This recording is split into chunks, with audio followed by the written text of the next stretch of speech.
Recordad que en el capítulo anterior terminamos con una nota bastante oscura. Recordad de dónde venimos. Venimos de una genealogía, siempre que hay una ruptura en la genealogía es que algo importante pasa. Y daos cuenta que el capítulo 6 es la ruptura de la genealogía. Hemos llegado a la genealogía hasta Noé y de pronto se nos introduce una nota, primera parte del capítulo 6, de cómo la maldad se sigue extendiendo y sobre todo llega un momento, versículo 5 dice que el Señor vio que era mucha la maldad de los hombres. Versículo 6 le pesó, se arrepintió Dios según la traducción, o le pesó al Señor haber hecho al hombre en la tierra, sintió tristeza en su corazón. Eh, no lo comenté la semana pasada, es uno de los pasajes clásicos en temas sobre cambia Dios de opinión o cambia Dios de opinión. Mira, de una forma o de otra, en definitiva, lo que está clarísimo que ese versículo nos muestra es que a Dios el pecado no le da igual. No le da en absoluto igual. Y el versículo 7 es que es tristísimo. Dice, borraré de la faz de la tierra al hombre que he creado, desde el hombre, el ganado, los reptiles, las aves. Y si nos quedamos en ese versículo, nosotros no estaríamos aquí. Pero el 8 dice que no haya gracia ante los ojos del Señor. Ya lo comenté la semana pasada. El pecado es muy grave. Quise cerrar con esa nota precisamente porque creo que es importante recalcar ese tema. Nosotros tenemos tendencia a cuando presentamos el Evangelio, muchas veces, al menos en la actualidad, pasar un poquito por encima del pecado y llegar muy rápido a la gracia. El problema que tiene eso es que se desmerece la gracia. O sea, hay que explicar primero el problema y luego la solución. No nos podemos quedar ni con una sin la otra. O sea, van de la mano. La gracia de Dios es tan grande porque el pecado es enorme. Además de por todo lo que implicó el perdón de Dios, que implica enviar a Jesús, morir en la cruz. Y implica, de hecho, un plan que se pone en marcha en Génesis 3. O sea, estamos hablando de muchísimos años, de muchísimas personas, de formas de obrar de Dios que nos dejan patidifusos y de expresiones como esta de dolor en el corazón de Dios. Y es precisamente con esa nota oscura que es como hay que entender lo que viene ahora, porque los capítulos que vamos a ver hoy, a excepción de Apocalipsis, son el juicio más grande que vemos en la Biblia. Nosotros explicamos en la escuela dominical Noé y el arca, los animales de dos en dos entraban al arca y ponemos una canción y queda bonita. Pero lo que estamos leyendo es una tragedia tremenda, es la muestra de juicio más grande que tenemos, como digo, en la Biblia, quitando el Apocalipsis con la segunda venida y con los juicios que vienen por ahí. Entonces, en el capítulo de hoy, quiero que mantengáis esa nota lúgubre de fondo, que es el pecado, porque en esa nota es donde va a destacar la persona de Noé. También os digo que no encariñéis mucho con Noé porque la Biblia una cosa que tiene es que es muy realista, no presenta gente perfecta. Los héroes de la Biblia suelen meter la pata. Y en eso también la Biblia pues nos da ánimos porque la pata pues la metemos todos, siendo sinceros. Mira, el capítulo 6, lo que queda de capítulo 6 es el llamado de Noé. Lo primero que hace Dios es presentárnoslo. En el 8 se ha introducido a Noé. Noé halló gracia ante los ojos del Señor. ¿Cómo era Noé? Fijaos, capítulo 9 dice, perdón, versículo. Estas son las generaciones de Noé. Vosotros que ya sois lectores expertos de Génesis sabéis que ahí viene un Toledo en hebreo y empieza una sección nueva, la sección de Noé. Noé era un hombre justo, perfecto entre sus contemporáneos. Noé andaba con Dios. ¿Os suena esa introducción de alguien en la Biblia? ¿Os recuerda a Job, alguien? ¿no? A Job. Enoch. Job, por cierto, hago la anotación. Job, cuando vive, es probablemente durante el periodo de Abraham. Te das cuenta de cómo, en un breve periodo de tiempo, temporalmente ubicado, cómo se describe a las personas que andan con Dios. Es un hombre justo, alguien que evita el pecado, alguien que hace bien a su prójimo, alguien perfecto. Perfecto, sin mancha. También se usa para hablar de, capítulo 17, de Abraham. El requisito para tener una relación cercana con Dios, y Noé dice, andaba con Dios, como Enoc, efectivamente. Me das cuenta de cómo la Biblia va relacionando personajes. Ya tenemos, Noé se relaciona tanto con Enoc, que es el que viene después, como con Abraham. Son quizás los grandes ejemplos de gente que hizo las cosas bien en los capítulos de Génesis que, bueno, los que vamos a estar hablando no, porque Abraham realmente aparece al final y lo veremos de pasada, pero sí son los grandes buenos ejemplos. Esta presentación de Noé destaca todavía más si seguimos leyendo y vemos cómo se compara con sus contemporáneos. Versículo 11 dice que la tierra se había corrompido delante de Dios y estaba la tierra llena de violencia. Y miró Dios a la tierra y aquí que estaba corrompida Toda carne se había corrompido su camino sobre la tierra. No sé si os queda claro que había corrupción. Lo repite a propósito. La nota que os he comentado antes, que es con la que ha empezado Dani, el pecado es serio y el pecado sigue presente. Y daos cuenta de cómo el autor de Génesis va tejiendo un tapiz en el cual tiene el trasfondo del pecado, un trasfondo muy lúgubre, y una luz que es Noé.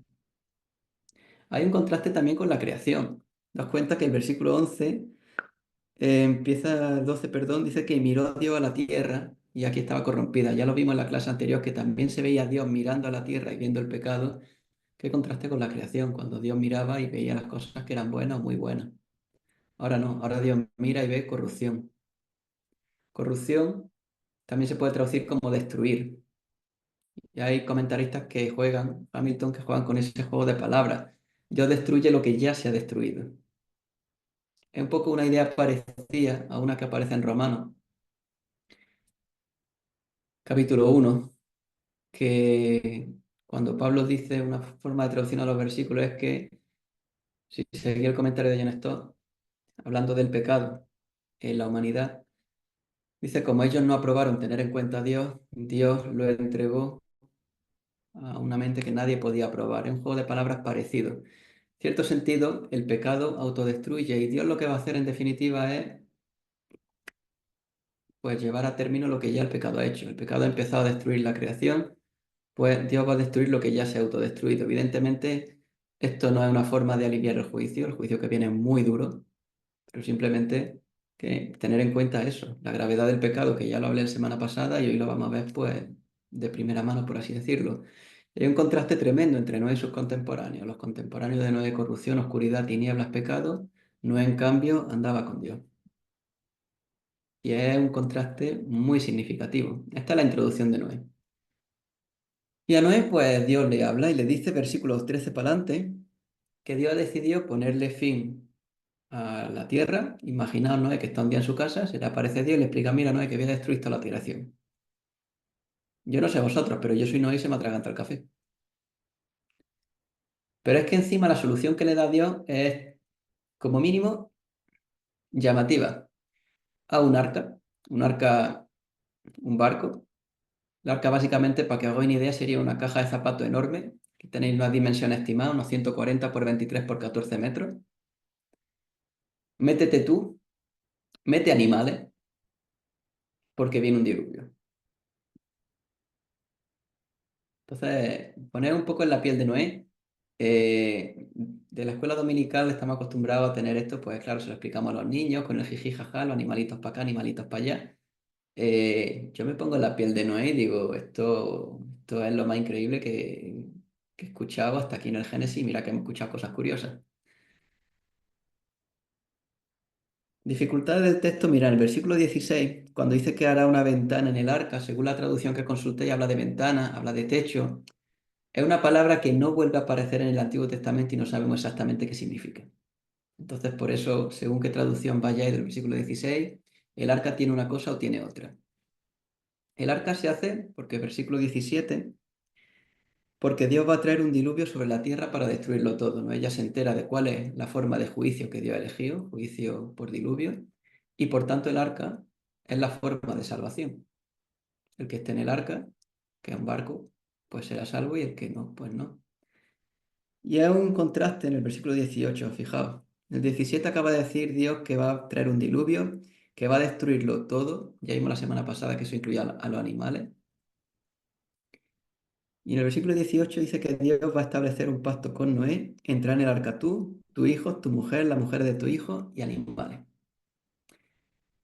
Cuando Dios habla de pacto en la Biblia, un tema que es importante captar, porque en el Antiguo Testamento los pactos son esenciales. Mirad, un pacto es una forma de establecer una relación.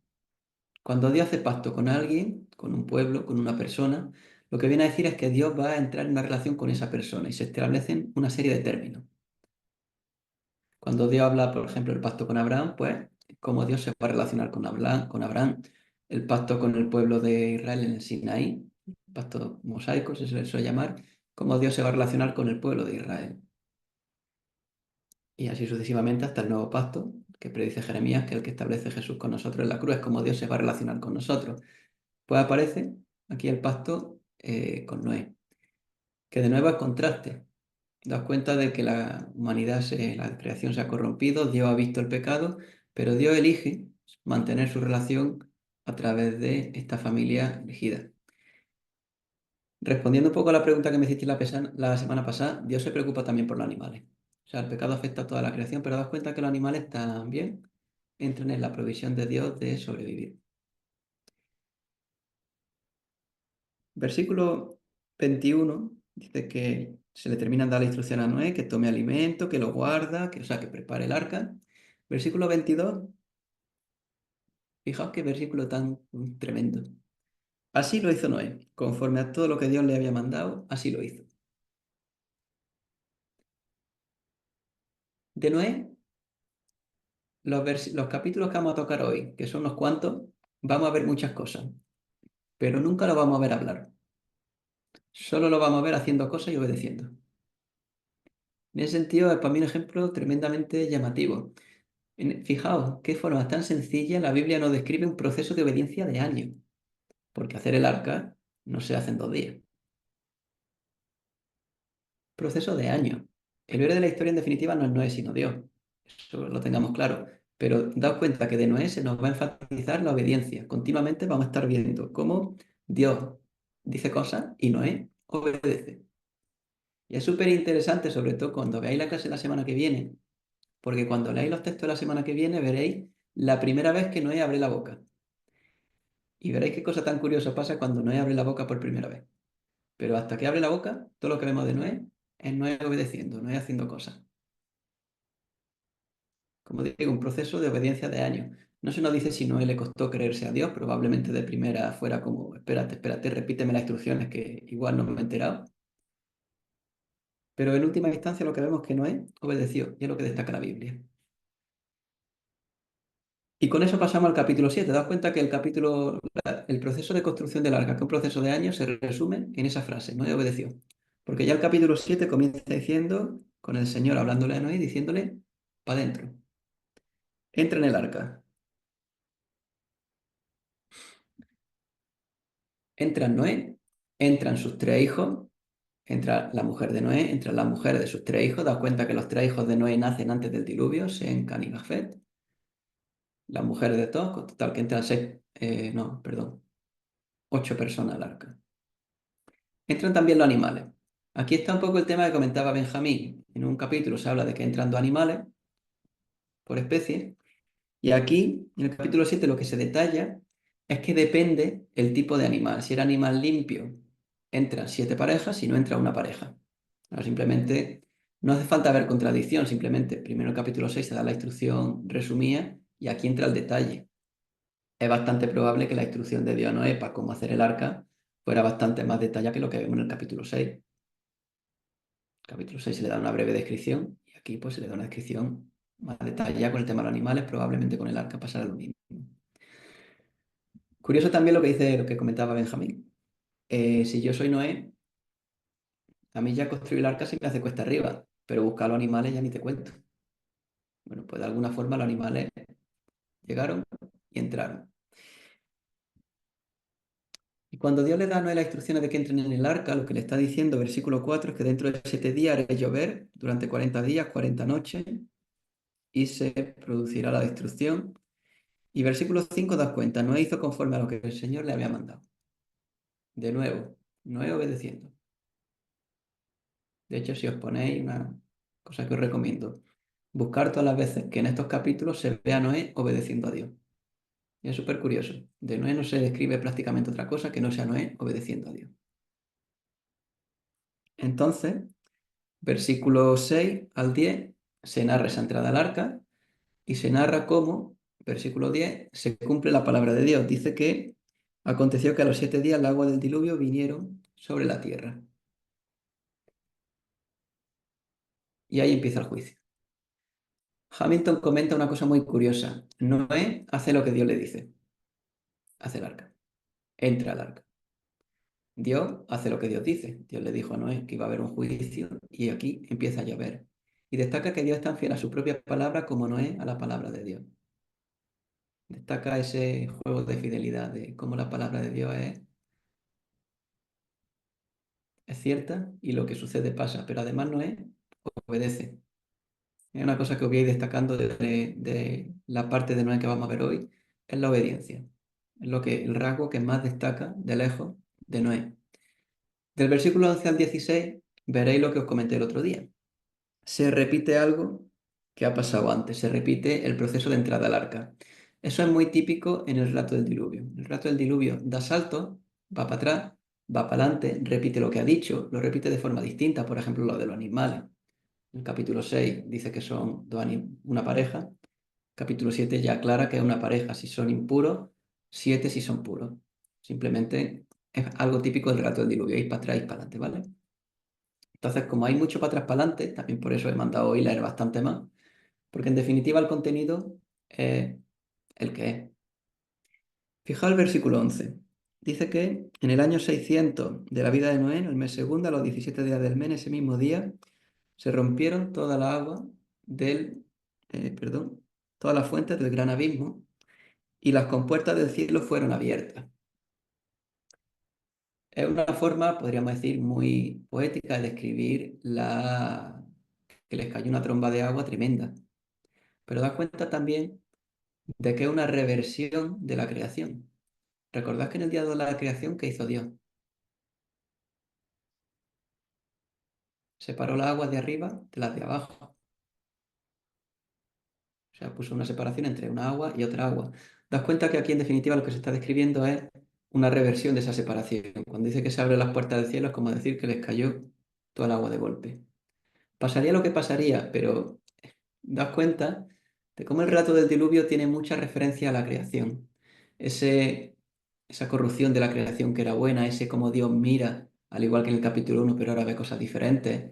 Esta reversión de la creación, la destrucción de hombres o sea, de personas y de animales que habían sido creados en la creación. Cuenta de ese juego entre el capítulo 1 y el relato del diluvio. Y el énfasis aquí está en que se salva el que entra al arca, versículos 14 al 16, donde se narra cómo, perdón, 13 al 16, se narran cómo Noé, su hijo, los animales entran al arca. Se salva quien entra al arca y aquí entra la intervención de Dios, perdón, Dios cierra la puerta. Wenham ve aquí un ejemplo de la gracia salvadora de Dios. O sea, Noé tenía el arca, Noé tenía los animales dentro, no estaba en el arca, Dios cierra la puerta y empieza a llover. Por si no había quedado claro que se salvan por la gracia de Dios, no solo Dios le da el aviso a Noé, Dios también cierra la puerta del arca. ¿Vale? Y lo siguiente que vemos es que llueve, y llueve mucho. Llueve hasta tal punto que triunfan la agua. Los versículos 17 al 24, si los vais leyendo, lo que va a ir haciendo es repetir, igual que los versículos del principio del capítulo, o sea, de los primeros versículos de hoy, enfatizaban la corrupción que había en la tierra. Estos versículos lo que enfatizan es que hay agua por todos lados. Y agua, y agua, y agua. No aparecen mencionados los pasajeros del arca, solo se aparece mencionado que hay agua, y hay agua, y hay agua. Por leer algo rápido, dice el versículo 17 que vino el diluvio sobre la tierra por 40 días, las aguas crecieron y alzaron el arca, y el arca se elevó sobre la tierra. 18, las aguas aumentaron y crecieron mucho, y el arca flotaba. 19, las aguas aumentaron más y más sobre la tierra. 20, 15 codos subieron la agua. 21, murió todo lo que había en la tierra. 23, exterminó el Señor todo ser viviente que había sobre la faz de la tierra. Todos fueron exterminados, solo quedó Noé y los que estaban con él en el arca. Versículo 24, y prevalecieron las aguas sobre la tierra 140 días. Ese énfasis en el agua, y el agua, y el agua. Y el arca flotaba, menos mal. Pero y el agua, y el agua, y el agua, y el juicio de Dios. En el fondo lo que le da al texto es tensión. Nosotros que sabemos cómo termina la historia. Sabemos que el arca, pues parece ser que no tenía fuga. Pero da tensión el texto a la historia. Das cuenta que si Noé sobrevive a tanta agua, y agua, y agua, y agua, en el barco que tenía, y el barco que tenía no lo habían hecho en Navantia, no lo habían hecho en el astillero, era una cosa que hizo Noé, era un cajón que flotaba por la gracia de Dios. Noé sobrevive por la gracia de Dios. No solo porque Dios cierra la puerta, no solo porque Dios lo avisa, sino también porque Dios, pues, fin, hace que aquello funcione. Los versículos 21 al 23 que lo he leído de pasada, lo que enfatizan es el juicio de Dios. Cuando habla de que perece los animales de la creación, perece la humanidad, enfatiza el juicio destructor de Dios. Y como digo, no hay otra muestra de juicio que se le parezca hasta quizás Apocalipsis. Y están ahí, porque en Apocalipsis sabemos que va a ser salvada todos los que han creído en Dios. Pero das cuenta que aquí en Génesis se salvan 8. Así que no sé las proporciones cómo van, pero tela con el juicio de Dios. Pero estos versículos no solo enfatizan el juicio de Dios, sino también que los que están en el arca están a salvo. Los dos son de Dios, el juicio y la salvación. Los cristianos ciertamente nos sentimos mucho más a gusto con la salvación. Y el juicio nos cuesta, pero el juicio es parte también de, de la respuesta de Dios al pecado. Evidentemente nos cuesta mucho y que tenemos que tener mucho cuidado con ir siendo por ahí profetas de juicio. Ya lo comenté en alguna clase anterior. Recordad que a Jesús, cuando va a sanar se encuentra con un ciego de nacimiento en Juan 10, los discípulos le preguntan, ¿quién pecó esto? Sus padres, implicando que en definitiva esa ceguera era consecuencia directa del juicio de Dios. Nosotros no lo sabemos. Hay desgracias que pasan y pueden ser juicio de Dios, puede que no, como esa del ciego. Entonces con eso tenemos que andar con cierto cuidado, pero a la vez uno nos tiene que llevar a olvidar que el juicio es parte también de lo que Dios hace. Que se lo digan al que está sufriendo la injusticia si no quiere que Dios juzgue, que Dios haga justicia. Pero también está la gracia y las salvaciones de Dios. Atkinson, comentando el 24, hace un poco un llamado por aquí. Dice, cuando las cosas van bien, cuidado con la tentación de olvidar al dador. Somos lo que somos, él lo particulariza, no somos lo que somos por gracia. Y cuando las cosas van mal, cuando la mano del juicio cae pesada a nuestro alrededor, cuando se abre la fuente del abismo y lo único que vemos es mar por todos lados, ni siquiera entonces Dios nos va a abandonar. Los dos, el juicio y la misericordia, el juicio y la gracia, son de Dios. De paso, antes de seguir para adelante, os hago una pequeña pregunta. La situación está en la que tenemos una caja de estructura discutible por el agua, con una cosa muy preciada dentro, con mucho peligro por fuera. ¿Os suena de alguna otra historia de la Biblia?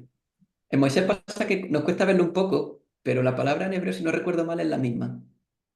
¿Das cuenta del paralelismo entre Moisés y Noé? No, no lo comento mucho porque para eso está el libro de Éxodo, pero das cuenta que Moisés cuando cogen, lo meten en una estructura precaria y lo echan al río, recuerda mucho a Noé.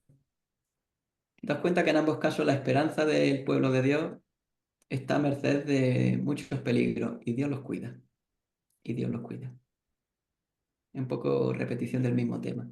Parece interesante destacar esto simplemente porque veáis que el tema vuelve a aparecer. Como sé que estáis nerviosos por saber lo que les pasa a los del arca, porque claro, y agua y agua y agua, y el arca flota, pero no sabemos cuánto flota. Versículo 8. Fijaos cómo empieza. Se acordó Dios de Noé y de todas las bestias y de todo el ganado que estaban con él en el arca, y Dios hizo pasar un viento sobre la tierra y decrecieron las aguas. Comienza el fin del diluvio. Dios interviene. Hasta ahora hemos visto la destrucción, ahora Dios interviene para poner fin al juicio, ¿vale? Mirad, cuando dice Dios se acordó de Noé, no significa que Dios estaba por ahí dando vueltas y de pronto dijo, anda, que no está en el arca. No es el típico chiste este del padre que entra en su casa y dice, ¿dónde está el niño? Y se la deja en el coche. No es esa.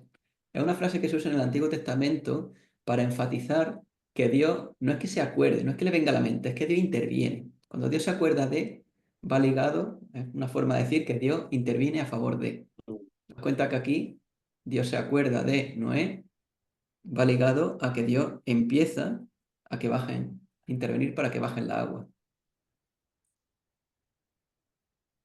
Ligado con lo que venía antes.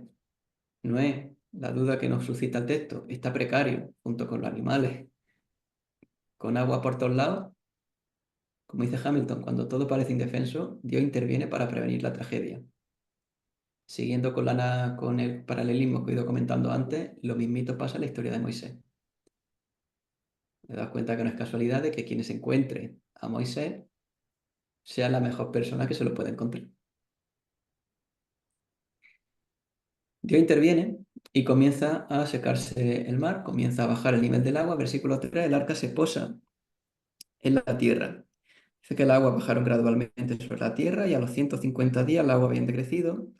Y en el mes séptimo, día 17, el arca descansó sobre los montes de Ararat y las aguas fueron decreciendo paulatinamente hasta el mes décimo y el día primero del mes décimo se vieron las cimas de los montes. Los montes Ararat tenéis aquí un mapa, es lo que hoy se llama Urartu, está entre Turquía y Armenia en el día de hoy, son montes, ¿vale? No se ha encontrado realmente dónde está el arca de Noé. Hay de vez en cuando noticias de se han encontrado estructuras compatibles con... A ver, yo esa parte se la dejo a los que saben de paleontología, pero hasta donde yo sepa, no se ha encontrado algo que con seguridad razonable lo sea. No significa que no se encuentre en un futuro, ¿eh? Lo que destaca el texto es que el agua va bajando, el arca se posa. Primera noticia positiva. O sea, la noticia positiva es que Dios se acuerda de Noé e interviene. Pero das cuenta que el arca está dando saltitos por el agua, se posa. Pero claro, se posa en lo alto del monte. Y el agua irá bajando poco a poco. Das cuenta que si hacéis las cuentas pasan meses. Pasan meses en el arca de aquí para allá y pasan meses en el arca mientras baja y baja el agua. Y es un proceso bastante largo. O sea, el capítulo 8, si os dais cuenta, lo que va describiendo es que el agua va bajando de a poco, no con demasiada prisa, no demasiado rápido. Dios aquí no activa el desagüe con mucha velocidad y están dentro del arca. Yo aquí me entra la curiosidad, ya empiezo a hacer una teología oficial, ¿no? De qué pasaría dentro del arca tanto tiempo, 8 personas y semejante granja. No soy el único que se ha hecho esa pregunta. Hay por ahí un disco de Marcos Vidal, no sé si lo conocéis, el del arca bajo el mismo techo. Un disco bastante curioso porque va poniendo un poco de qué pasaría si dentro del arca y empiezan los animales a quejarse y bueno, me hace gracia, ¿no? Me pregunto, ¿qué pasaría si dentro del arca nos juntaran a una iglesia local? Pues sería más o menos eso, una granja. Pasaría de todo. Eh, pero bueno, tampoco es que el texto no lo destaque, pero sí destacar que pasó mucho tiempo. Estamos hablando de bastantes meses. Y preparar el desembarco, la Biblia lo resume en 8 versículos, del 6 al 14. Y das cuenta que Noé no se precipita. Versículo 6, al cabo de 40 días, Noé abre la ventana del arca que había hecho y envía un cuervo. El cuervo está yendo y viniendo hasta que se secaron las aguas sobre la tierra. Noé, lo que tiene a mano un cuervo, evidentemente pensar, no va a mandar un caballo, manda un cuervo, el cuervo está por allí, viene, va. Después envió una paloma para ver si la agua había disminuido sobre la superficie de la tierra. La paloma no encontró dónde posarse y volvió al arca. La paloma, pues, no es un pato, no descansa sobre el agua, está por ahí dando vueltas, no encuentra sitio, pues vuelve al único sitio medio fijo que ve, que es el arca. Y volvió, dice el versículo 10, pero otros 7 días volvió a enviar la paloma del arca y la paloma volvió, pero con una hoja de olivo. Y Noé comprendió que el agua había disminuido. La segunda vez que me manda la paloma le vuelve con una hoja de olivo recién arrancada, especificando que ya empieza a haber planta encima de la tierra, o sea, ya se empieza a ver el suelo. Versículo 12, que espera Noé otros 7 días, envió la paloma y la paloma ya no vuelve. Entonces, das cuenta que lo que Noé hace, a nosotros nos suena un poco raro y curioso, ¿no? Que hace Noé mandando pájaros. Es lo que hacían los marinos de la antigüedad. ¿Cómo sabes si hay tierra cerca? Suelta un pájaro. Si el pájaro vuelve es que no hay tierra. Perdón, sí. Y si el pájaro no vuelve es que ha encontrado tierra. Es una cosa bastante lógica. Yo, la verdad, hasta que no estudié Génesis con cierta profundidad, no me di cuenta de que, claro, que evidente. Pues lo que está haciendo Noé, ¿cómo saber si hay o no hay tierra? Pues suelta pájaro, suelta pájaro. El olivo, como digo, muestra que la vida está surgiendo, también que la paloma no vuelva. Hay quien ha tratado de ver simbolismo en que sea una rama, una hoja de olivo. La Biblia tampoco es que lo detalle mucho. ¿Vale? Al menos en el libro de Génesis no se especifica mucho que el olivo sea símbolo de algo específico. Hay que lo lee más para adelante porque el aceite se usaba en el santuario, el aceite sale de la aceituna que salen del olivo, pero lo que es la hoja del olivo tampoco tiene un simbolismo hasta donde yo sepa, muy elaborado. Igual vosotros sí conocéis y luego ya en la parte de cuestiones. Es decir, versículos 13-14 hay quien ha tratado de ver cierto, como que hay cierta contradicción, fijaos. El año 601 de Noé, en el mes primero, el día primero del mes, se secaron las aguas sobre la tierra. Noé quitó la cubierta del arca, miró, estaba seca la superficie de la tierra. En el mes segundo estaba seca la tierra. ¿En qué quedamos? Se secó el mes primero, en el mes segundo. Lo que pasa es que en hebreo los verbos son diferentes. Una es se estaba secando y en otra es que estaba completamente seca. Dicho en otras palabras, la tierra era un barrizal o por la tierra se podía andar. ¿Vale? Das cuenta que Noé y los que están dentro están esperando la instrucción de Dios con paciencia. La paloma no había vuelto, pero no se precipitan. Hasta aquí das cuenta que Noé, de forma bastante clara, está siendo un ejemplo de obediencia. Hasta que Dios no dé instrucciones, Noé no se mueve. Y es justo lo que va a aparecer en el texto. Está la tierra seca, están listos para salir, lo que esperamos, que el Noé obediente pues escuche la voz de Dios que le diga, Noé, sal para afuera. Y efectivamente es lo que nos encontramos, versículo 15.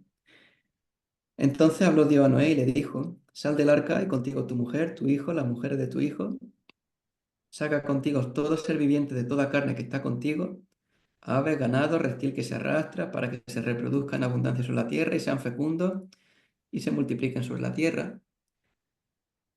Salió pues Noé y con él su hijo y su mujer, las mujeres de su hijo y todas las bestias, reptiles, aves, patatá, esto sale del arca.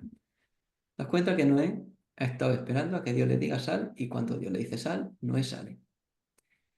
Sigo enfatizando, hasta el momento no hemos escuchado a Noé hablar, solo lo hemos escuchado obedecer.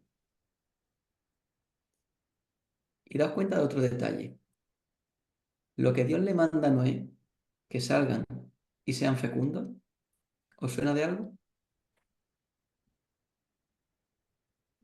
Lo que le dijo a Adán y Eva, fueran y multiplicaran la tierra. Es el mismo mandato de la creación, ser fecundo.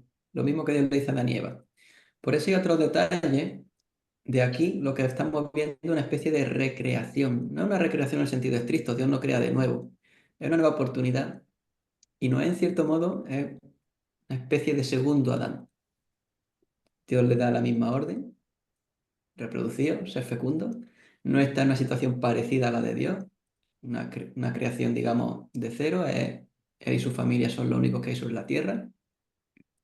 Hay cierto paralelismo por ahí.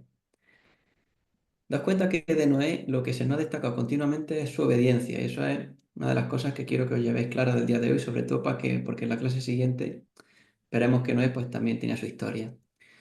Dice Atkinson que en este mundo se nos llama, al igual que a Noé, en medio de su generación, a manifestar mediante nuestra adoración y nuestro servicio a la justicia, de una fe que confía en Dios, una fe que se aferra a Dios a pesar de toda la apariencia, una fe que intenta traducir su palabra en la práctica. Dicho de otro modo, obediencia. Le podemos poner otro nombre, pero mira, le podemos llamar el proceso de santificación, el proceso de madurez, pero cristiano maduro es el cristiano que obedece a Dios. Cristiano que refleja con sus actos, con sus pensamientos, sus palabras, lo que vive, lo que hace, que tiene a Jesús como rey. En definitiva, si lo queréis más resumido, obediencia. Y no en ese sentido es un muy buen ejemplo, porque das cuenta que hemos ido un poco rápido en el diluvio, pero a Noé solo se lo ha mostrado obedeciendo a Dios. Dios se le aparece y le dice, Noé, a un arca y Noé hace el arca. Dios le dice, no entra en el arca y no entra en el arca. Dios le dice, no sal del arca y no sale del arca.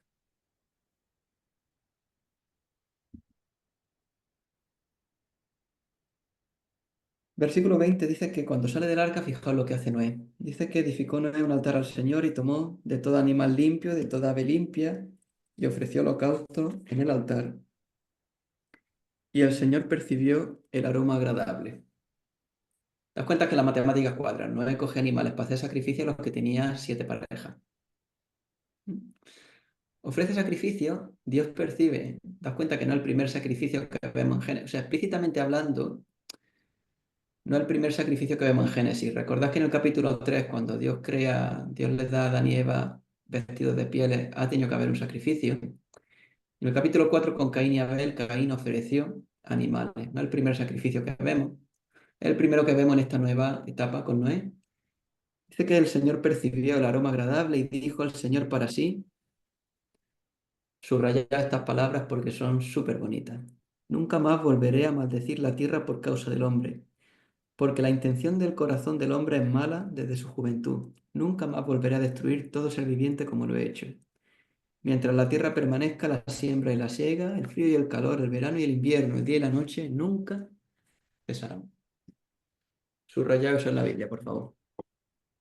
El sacrificio de Noé probablemente mezclara agradecimiento y perdón de pecado, sobre todo agradecimiento. Dios se complace y das cuenta de lo que hace Dios, se compromete a no volver a ejecutar un juicio como el del diluvio. Ha cambiado la maldad del hombre. Es que Dios tiene esperanza de que Noé y su familia vayan a tener, vayan a ser diferentes a la familia, a la descendencia de Adán y Eva. Es importantísimo subrayar eso. Das cuenta que Dios dice, o sea, parece una contradicción, porque das cuenta que unos capítulos antes Dios maldice la tierra por la corrupción que hay, por el pecado del hombre, pero fijaos ahora, dice que nunca más la va a volver a maldecir porque la intención del corazón del hombre es mala desde su juventud. La situación es la misma, pero Dios ya no va a tomar la misma solución. Y por eso este es un texto precioso. Dios no va a volver a juzgar de una forma de tal calibre como en el diluvio, no porque seamos mejores, no porque seamos mejores. La humanidad es exactamente igual, sino porque Dios elige la misericordia. Y eso es lo que lo cambia todo. Lo dice Hamilton, dice, de aquí en adelante Dios no le dará al hombre aquello que merece con justicia. El castigable no será castigado de la misma forma que vemos en el diluvio. La justicia de Dios seguirá operando, sí. La justicia de Dios seguirá aplicándose, sí. Pero vamos a ver una mayor presencia de la misericordia de Dios. Saltando mucho al libro de la Biblia y yéndonos a la carta de Pedro, no hay que tomarse esa misericordia de Dios como evidencia de que Dios no es justo, de que Dios no obra. Es precisamente por la misericordia de Dios que las cosas son como son y que a veces nos parece que la justicia de Dios tarda en llegar. Sí, porque Dios elige misericordia. Claro, cuando nosotros somos la parte agraviada, nos gustaría que la justicia de Dios fuera inmediata. Nosotros somos la parte agraviante, nos gustaría que la justicia de Dios no fuera tan inmediata y hubiera más misericordia. Cuenta que aquí ya entramos un poco en los temas del gobierno de Dios, cómo Dios consigue pues, la cuadratura del círculo. Pero es unos versículos tremendamente bonitos estos. Porque a la luz de lo que me comentaba Dani al principio, de que empezamos con una nota tremendamente lúgubre, y no quiero que lo perdáis de vista, el relato del diluvio es tremendamente lúgubre, la nota de Dios aquí es un evangelio, son muy buenas noticias. Dios elegirá la misericordia. No porque el hombre sea mejor, sino porque Dios elige eso. Y Dios se compromete a hacerlo. No tenía por qué hacerlo, pero Dios es así. Hace cosas que son increíbles. Ese es nuestro Dios. Entonces ya, dicho sea de paso, lo comento. Si alguna vez os cuentan aquella parte de que el Antiguo Testamento tenemos un Dios de ira que no tiene misericordia, en estos primeros capítulos de Génesis estamos viendo justo lo contrario. Es un Dios que destaca por su misericordia, que destaca por su misericordia. Y en este relato lo vemos clarísimo. Empezó con Dios castigando a la humanidad de una forma que no tiene comparación en la Biblia, como digo, quizás este Apocalipsis, por la maldad del hombre. Y termina con la misma maldad del hombre y con Dios diciendo, elijo la misericordia. Jeremías lo expresará de una forma muy bonita en Lamentaciones cuando dice que por la misericordia del Señor no hemos sido consumidos. Lo hizo un tío, un profeta, que las pasó muy, muy mal y aún así es consciente de que las podría haber pasado peor. Eh, Tremendamente bonito y es la nota con la que termino esa elección de Dios de la misericordia. Y bueno, un par de comentarios más de pues, la típica, ¿no? De las curiosidades que suscita esto. No ha pasado desapercibido que el relato del diluvio, o sea, la Biblia no es la única que habla de un diluvio. En los relatos de mesopotámicos de la época aparecen diluvios. Por ejemplo, la epopeya de Gilgamesh, que lo tenéis un poco impronunciable, que justo lo tenéis ahí dibujado en un bajo relieve, no sé si es babilonio o sumerio. Aparece también un diluvio. A este Gilgamesh le avisa a los dioses de que va a haber un diluvio, construye un barco. O sea, hay quien ve ciertos paralelismos con la historia de Noé. Lo que pasa es que si os buscáis la epopeya de Gilgamesh, que la tenéis traducida en internet, en castellano, hay muchas diferencias. Mira, en el caso de Gilgamesh aparece una lucha tremenda entre dioses. En Génesis no aparece eso. No es que haya una lucha entre dioses y eso causa el diluvio.